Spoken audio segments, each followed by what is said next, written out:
Welcome to the Tech Egg. Don't get scrambled. Enjoy the video.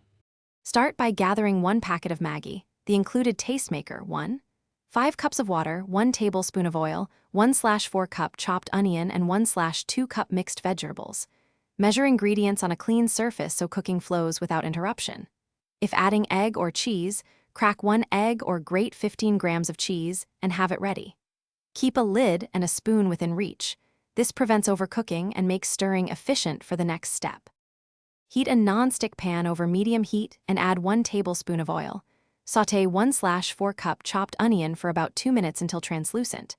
Add 1/2 cup mixed vegetables and cook for roughly 3 minutes so they soften but remain slightly firm.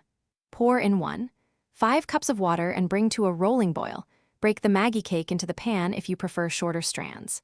Add the tastemaker sachet, stir to distribute. Then cook the noodles for 2 minutes, stirring. Once the 2-minute cook is complete, lower heat and simmer for 1 additional minute if you like softer noodles, then turn off the stove and let the pan sit for 30 seconds to settle. Plate the Maggi and garnish with 1 tablespoon chopped coriander. For protein, stir in a soft poached egg or sprinkle 15 grams grated cheese for creaminess. If you have leftovers, transfer to an airtight container and refrigerate within 2 hours. Consume within 24 hours and reheat thoroughly before eating. Thanks for watching. Consider subscribing if I helped unscramble your problems.